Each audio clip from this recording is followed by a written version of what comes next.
Fuck. Wait, it's been how long since I've made a board game video? Ah, shit, we might as well do a mini review.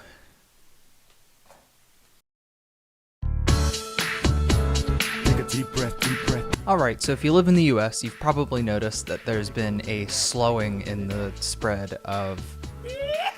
This is mostly due to a lot of us getting the 5G microchips inserted into us. So now I can finally, in good conscience, recommend a team game. The main version of this game, because there are a couple, requires 4 people, minimum. So you couldn't do this before, but you can do it now. This is Tichu.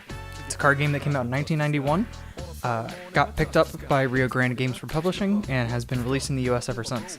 It is just 2 decks of cards. Half of my family is from Cuba, so some of the things we always do whenever we get together is smoke cigars, drink illegal rum, and play dominoes. There's something truly magical about this tradition, and it's so wonderful that I brought it to my friend groups, and we started doing that stuff around the time that we were allowed to start smoking and drinking. Before 2020, that's pretty much how I played games. I would sit outside and we'd smoke and drink and have fun. And now if I'm not playing games on this futon that you see right here, I'm out playing them on my domino table that I got as a gift for my 21st birthday. So like I said, this tradition is huge and really important to me, which is probably why I've stuck with board games for so many years. So if you aren't Hispanic, first off, what the fuck, dude? What the... like, grow up. What are you doing?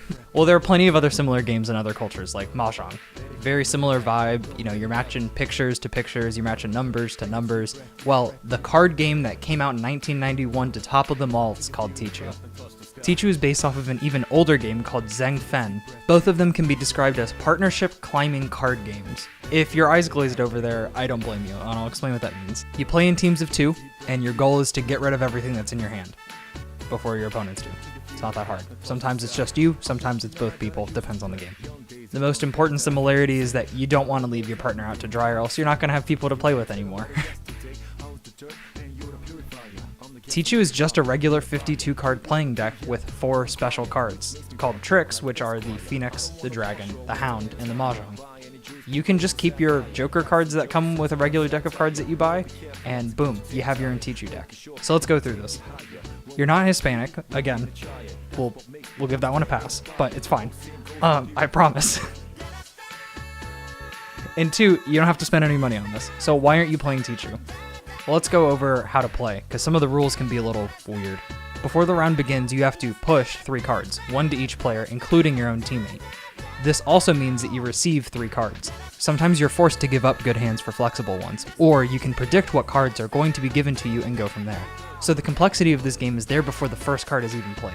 You could pass the Dragon, which is the best singular card in the game, to your teammate to let them know, hey, no one's going to beat you if you play single cards, so just go for it. Try and take a trick when you can.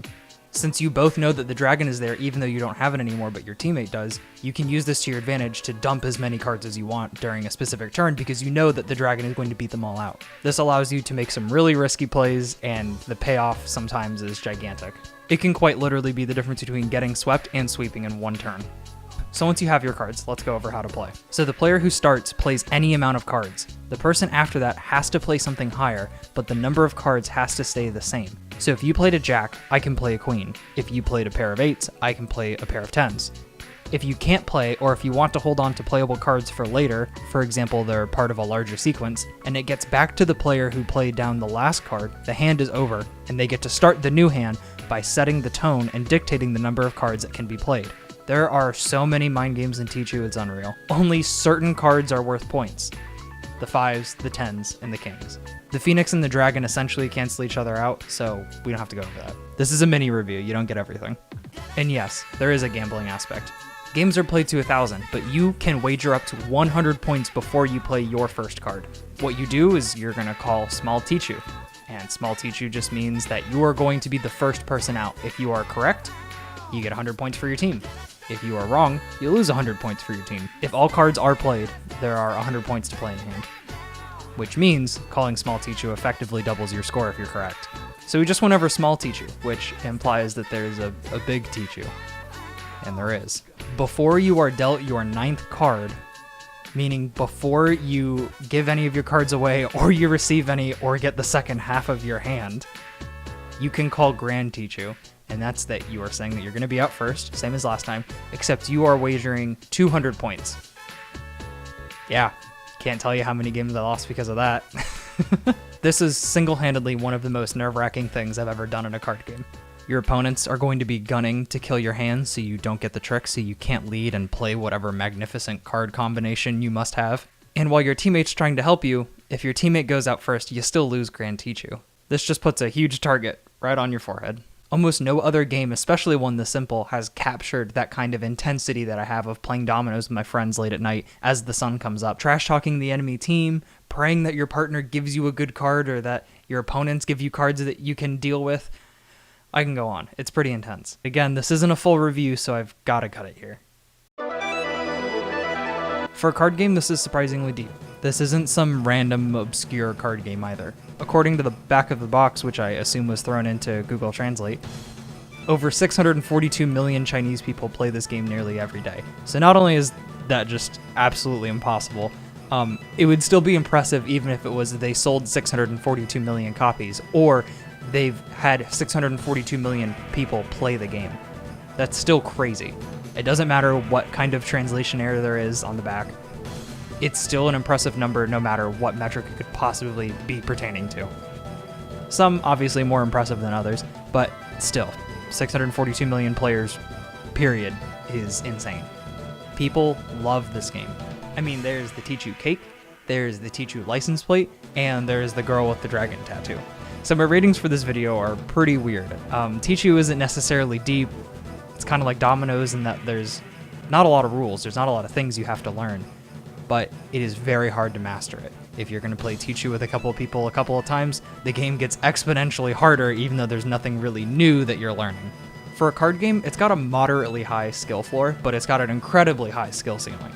So yeah, not that difficult to learn, but very difficult to master. I'm giving Tichu a difficulty rating of 2.25 out of 5, because I know that you're here for a number. You're watching the difficulty section, so I can give you a number so you can get a scope on whether or not you want to play the game. I understand how these work.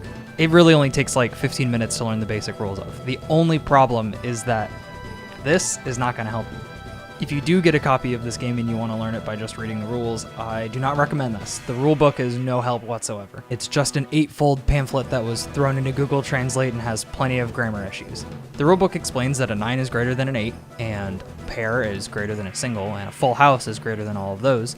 But the problem is, you can't play that in Tichu. If you listen to what I said earlier, the number of cards can never change. Even sequences. If you play down a sequence of 5, someone else can only play a sequence of 5 on top of that, even if they have a bigger sequence.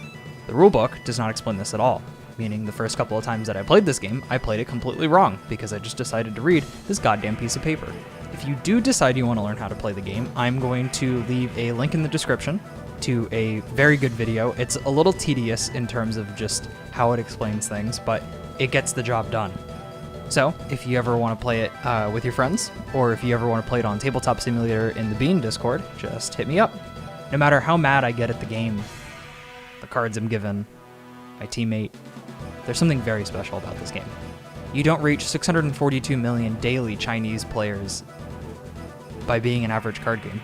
I highly recommend Tichu. There's tournaments everywhere. There's actually one at my local board game shop the day that I'm recording this, which is a Friday. And if you go to a huge gaming event, they have prize pools for these tournaments. They are exceptionally fun. They're great for couples because you want to kill each other. The things that really count against this card game are the time. To play a full game, it's probably going to take you like an hour, because again, you're playing 2,000 and people are betting points all the time. The fact that the average game playing time can go from 30 to 90 minutes is a little disruptive, especially in tournament settings. The other thing is that the rulebook just fucking sucks still. I hate it. I wish I could change that. Which brings me to my last point before I give an overall rating of this game, because it's going to be very difficult, right? As a game, it is pretty fun, but as a game that is picked up by a publisher, manufactured and distributed and sold places, there's nothing special. It's a little cardboard box, it's 2 decks of cards, and a 8-fold instruction manual that does not accurately describe how to play the game. Yeah. Asking me to put a number on Tichu is asking me to put a rating on dominoes, and I don't think that that's necessarily fair because neither of those games are truly like revolutionary. They didn't bring anything super special or invent new game mechanics.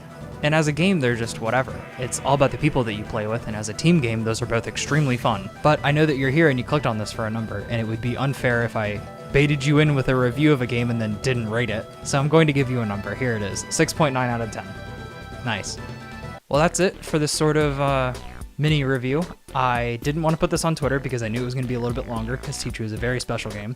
But I didn't want to make a full-fledged review because I have a couple of other things going on. I didn't do the drink pairing, I didn't have the hair and nails. I was just kind of doing this on a whim because it's a game that I've been playing for 6 months now, and I love it. Also, I am just procrastinating while making this. I've been making all the Persona videos. I actually finished recording it today, so you'll see the finale and a subsequent video on this channel soon. If you haven't watched those or you want to catch up, you can check out the Octavian Plays channel, also a link in the description, and a little button on the screen at the end of this video, so look forward to that. My next 2 reviews I've already posted on my Ko-fi, so you can check out what they are over there. That'll be really fun and exciting, and I'm very stressed about doing those because they are big time reviews that I'd rather do mini reviews instead of tackling those because they are going to be such a trial because I have so much in my head planned for these reviews. So they're going to be really cool. They're going to be really fun. I have no idea how long they're going to be. You might get another semi-mini review in between those just to break things up.